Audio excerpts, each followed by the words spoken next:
부부의 세계가 비지상파 역대 드라마 최고 시청률을 또다시 갈아치우며 열풍을 이어가고 있다.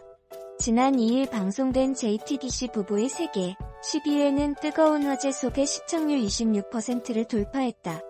자체 최고 시청률인 전국 24.3%를 기록, JTBC 역대 드라마뿐만 아니라 비지상파 최고 시청률까지 또다시 갈아치웠다. 매회 새로운 기록을 써내려가는 부부의 세계에 이목이 쏠리고 있다. 분당 시청률 29.3%까지 치솟은 최고의 일부는 지선우가 아들 이준영을 위해 그리고 질긴 고리를 끊어내기 위해 고산을 떠날 결심을 시작한 장면. 내가 보기에 두 사람 다 힘들게 붙잡고 있었어. 언니가 먼저 끊어내는 게 맞아라는 고이림의 뼈있는 조언에 타 지역 병원을 알아보는 등 떠날 마음을 다잡아보는 지선우. 자신을 올가맨 불행의 정면 돌파로 맞섰던 지선우 아들의 행복을 위한 그의 변화와 선택이 궁금증을 더해 시청자들의 마음을 뜨겁게 달궜다. 이날 박인규의 죽음으로 위기에 몰린 지선우와 이태호에게 커다란 변곡점이 찾아왔다. 민연서의 신고로 위기에 빠진 이태호를 구한 건 여다경, 여병규도 아닌 지선우였다. 지선우는 민연서에게 받은 이태호의 결혼 반지를 증거로 박인규가 죽던 시간 이태호와 함께 있었다고 거짓 진술을 했다. 이준영에게 살인자의 아들이라는 꼬리표를 줄 수 없었던 지선우의 선택이었다. 지선우의 결정적 증언으로 사고는 자살로 종결됐지만 이로 인해 뒤틀린 관계들은 더 거세게 흔들리기 시작했다. 이태호와의 관계를 회복하려는 여다경의 승부수는 이준영이었다. 너 하나 때문에 모든 걸 참고 있는 거야. 엄마라서라는 말로 설득했고 결국 이준영은 지선우를 떠나 이태호에게 갔다. 아들만 바라보며 버텨냈던 삶이었기에 지선우에게 이준영의 빈자리는 너무나 컸다. 그러나 어딘가 꽉 차 보이는 아들의 모습을 보며 현실을 체념할 수밖에 없었다. 이태호와 여다경의 균열도 쉽게 봉합되지 않았다. 여다경은 이준영의 유학을 준비하고 있었고 그 사실을 알게 된 이태호는 분노했다. 한편 지선우는 떠날 것을 결심했다. 이준영의 물건을 건네받기 위해 지선우를 찾은 이태호. 서로를 인생에서 도려내고자 끝없이 달려오던 두 사람은 처음으로 증오를 걷어내고 마주했다. 끊기 힘든 질긴 관계와 감정에 죽일 듯 노려보던 지선우와 이태호는 뜨겁게 입을 맞췄다. 극도의 분노와 후회, 증오와 연민 그리고 아픔이 뒤섞여 두 사람을 집어삼키고 있었다. 박인규의 죽음을 기점으로 지선우, 이태호의 관계가 새로운 국면에 접어들었다. 부부라는 관계가 끊어진 이후에도 두 사람은 남겨진 감정들을 해소하지 못했다. 설명할 수 없는 지선우와 이태호를 두고 저마다의 해석이 덧붙었다. 여다경은 나라까지 뜨겁게 떨어졌던 둘의 핵심에 서로를 이기려는 마음이 있었다고 말했다. 고1 이미 본 지선우는 힘들게 붙잡고 있는 미련이었고 손재혁이 본 이태호는 한순간의 배신이 남긴 후회였다. 박인규가 불쌍해서 관계를 끊어내지 못했던 민연서는 이태호를 감싸준 지선우에게서 제 모습을 봤다.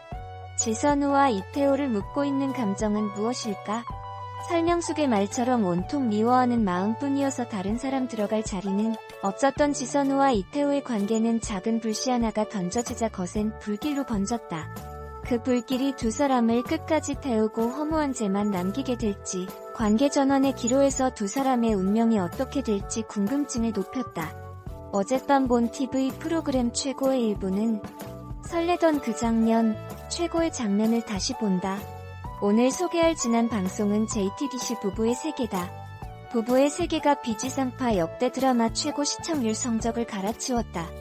2일 방송된 JTBC 금토 드라마 부부의 세계 12회는 1승 코리아 집계 기준 전국 1일 시청률 24.3%를 기록했다.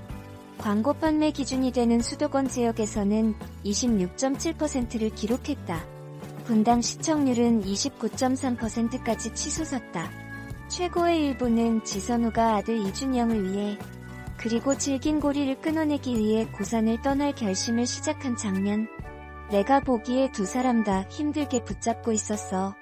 언니가 먼저 끊어내는 게 맞아라는 고이림의 뼈있는 조언에 타 지역 병원을 알아보는 등 떠날 마음을 다잡아보는 지선우. 자신을 올가맨 불행의 정면 돌파로 맞섰던 지선우 아들의 행복을 위한 그의 변화와 선택이 궁금증을 더해 시청자들의 마음을 뜨겁게 달궜다. 이날 박인규의 죽음으로 위기에 몰린 지선우와 이태호에게 커다란 변곡점이 찾아왔다. 민현서의 신고로 위기에 빠진 이태호를 구한 건 여다경, 여병규도 아닌 지선우였다. 지선우는 민현서에게 받은 이태호의 결혼 반지를 증거로 박인규가 죽던 시간 이태호와 함께 있었다고 거짓 진술을 했다. 이준영에게 살인자의 아들이라는 꼬리표를 줄 수 없었던 지선우의 선택이었다. 지선우의 결정적 증언으로 사고는 자살로 종결됐지만 이로 인해 뒤틀린 관계들은 더 거세게 흔들리기 시작했다. 이태호와의 관계를 회복하려는 여다경의 승부수는 이준영이었다. 너 하나 때문에 모든 걸 참고 있는 거야. 엄마라서라는 말로 설득했고 결국 이준영은 지선우를 떠나 이태호에게 갔다. 아들만 바라보며 버텨냈던 삶이었기에 지선우에게 이준영의 빈자리는 너무나 컸다.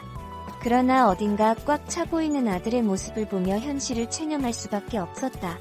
이태호와 여다경의 균열도 쉽게 봉합되지 않았다. 여다경은 이준영의 유학을 준비하고 있었고 그 사실을 알게 된 이태호는 분노했다. 한편 지선우는 떠날 것을 결심했다. 이준영의 물건을 건네받기 위해 지선우를 찾은 이태호.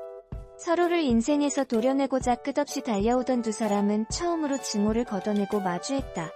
끊기 힘든 질긴 관계와 감정에 죽일 듯 노려보던 지선우와 이태호는 뜨겁게 입을 맞췄다. 극도의 분노와 후회, 증오와 연민 그리고 아픔이 뒤섞여 두 사람을 집어삼키고 있었다. 박인규의 죽음을 기점으로 지선우, 이태호의 관계가 새로운 국면에 접어들었다. 부부라는 관계가 끊어진 이후에도 두 사람은 남겨진 감정들을 해소하지 못했다. 설명할 수 없는 지선우와 이태호를 두고 저마다의 해석이 덧붙었다. 여다경은 나라까지 뜨겁게 떨어졌던 둘의 핵심에 서로를 이기려는 마음이 있었다고 말했다. 고1 이미 본 지선우는 힘들게 붙잡고 있는 미련이었고 손재혁이 본 이태호는 한순간의 배신이 남긴 후회였다. 박인규가 불쌍해서 관계를 끊어내지 못했던 민현서는 이태호를 감싸준 지선우에게서 제 모습을 봤다. 지선우와 이태호를 묶고 있는 감정은 무엇일까? 설명 속의 말처럼 온통 미워하는 마음뿐이어서 다른 사람 들어갈 자리는 없었던 지선우와 이태호의 관계는 작은 불씨 하나가 던져지자 거센 불길로 번졌다. 그 불길이 두 사람을 끝까지 태우고 허무한 죄만 남기게 될지 관계 전환의 기로에서 두 사람의 운명이 어떻게 될지 궁금증을 높였다. 김희애와 박해준의 관계가 원수에서 애절한 사랑으로 급변했다. 2일 방송된 JTBC 금토 드라마 부부의 세계 12회에서는 지선우가 이태호의 살인 누명을 벗겨주고 서로의 사랑을 격정적으로 확인하는 내용으로 반전에 반전을 거듭했다. 두 사람은 원수가 되어 이혼했지만 공기처럼 당연시했던 사랑을 뒤늦게 깨달았다. 애절한 감정의 대상으로 관계의 결이 달라져 앞으로 전개의 궁금증을 자아냈다. 지선우는 민현서. 박인규의 살해범으로 이태호를 지목해 이태호가 경찰에 불려간 시각. 여병규 회장을 만나 박인규 살인은 자신이나 이태호가 저지른 것이 아니라 자살이어야 한다고 단판을 짓고 있었다. 여 회장이 이태호에 대해 냉랭한 반응을 보이자 지선우는 경찰서에 나타난다. 지선우는 경찰에 그날 박인규가 죽던 그 시간에 저하고 같이 있었습니다라며 이태호의 결혼 반지를 증거로 내밀었다. 결혼 반지는 이태호가 민현서와 승강이를 버리다 떨어뜨린 것을 민현서가 지선우에게 맡겼던 것. 지선우는 내가 이 사람 알리바이입니다라고 말해 이태호의 혐의를 벗겨준다. 이태호는 자신의 경찰서에 출두할 때 여 회장도 여다경도 자신의 전화를 받지 않았지만 지선우가 찾아와 거짓 알리바이까지 만들며 자신을 구해주자 충격에 빠진다.